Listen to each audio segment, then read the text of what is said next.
प्रणाम। आज मैं आप सभी के समक्ष एक अनुच्छेद का वाचन करूंगी जो कि मेरे द्वारा ही प्रतिपादित है। इसका विषय है मेरे सपनों का भारत। भारत का पौराणिक काल से बड़ा महत्व रहा है। पौराणिक इतिहास के अनुसार भारत का इतिहास करोड़ों वर्षों का है, जो कि अत्यधिक महत्वपूर्ण एवं गौरवपूर्ण था।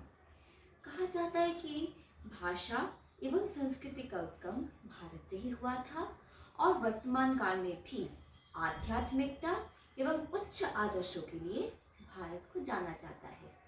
भारत रामायण में श्री राम के वनवास एवं महाभारत में पांडवों एवं कौरवों के मध्य लड़े गए भीषण युद्ध का साक्षी रहा है।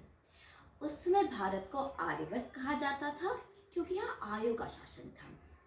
इसके पश्चात अनेक वंशज जैसे मौर्य वंश, गुप्त वंश आदि के राजाओं ने भारत को अपने अपने शासनकाल में विकसित किया। भारत को वर्तमान काल में विविधता में एकता का देश माना जाता है क्योंकि यहाँ प्रत्येक धर्म एवं जाति के लोगों का वास है।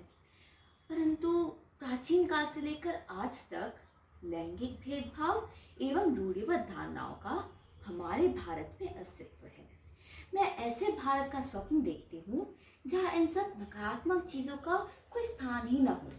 अभी तो मैं चाहती हूँ कि जो युगों के 4 स्तंभ होते हैं, जिन्हें श्रीमद् भगवत गीता के अनुसार कालखंड के विभाजन के समय स्थापित किया गया था, सत्य, तप, शुद्धि एवं दया, इन सभी सकारात्मक गुणों का मेरे भारतवर्ष के कण कण निवास हो, जिस प्रकार सत्युग में था।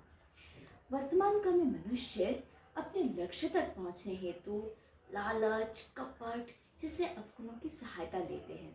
परंतु मेरे विचार से यदि हम हमारे भीतर विद्यमान अपूर्णता से सत्य के मार्ग पर अग्रसर रहें तो हम अति सरलता से अपने लक्ष्य तक पहुंच सकते हैं। वर्तमान काल में मनुष्य अपने दायित्व को भी विस्मृत कर रहे हैं, जैसे माता पिता के प्रति अपने दायित्व, गुरुओं के प्रति अपने दायित्व, भाई बहनों के प्रति अपने दायित्व इत्यादि।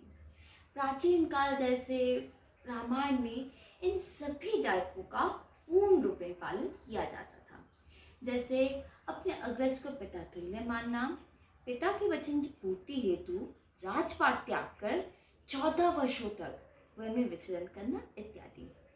मैं अपने स्वप्न के भारत में इन अप्रतिम आचरण एवं गुणों के अस्तित्व के साथ साथ कुछ आधुनिकीकरण भी देखना चाहती हूँ, जैसे प्राचीनतम इमारतों के पौराणिक महत्व को बनाए रखते हुए किया जाने वाला आधुनिकीकरण। मेरी ये इच्छा है कि जो मंदिर ध्वस्त हो गए हैं उनकी पुनः स्थापना की जाए। मेरी ये भी कामना है कि शीघ्र अतिशीघ्र अरब सागर के तल पर जो श्री कृष्ण की द्वारिका नगरी के अवशेष प्राप्त हुए हैं उनमें से अधिकतम निकाल लिया जाए, जिससे कि हमारे भारत में द्वारिका नगरी जैसा ही एक दिव्य शहर का अस्तित्व होगा। क्योंकि 3500 वर्ष पूर्व सोने से जड़ित ये शहर स्वयं निर्माण के देवता भगवान विश्वकर्मा जी ने निर्मित किया था। यहाँ द्वापर युग यानी कि महाभारत के युग में श्री कृष्ण जी का राज्य हुआ करता था। सरल शब्द में कहूँ तो मैं अपने भारत को सर्वगुण संपन्न एवं सर्वाधिक सुंदर देश के रूप में देखना चाहती हूँ। धन्यवाद।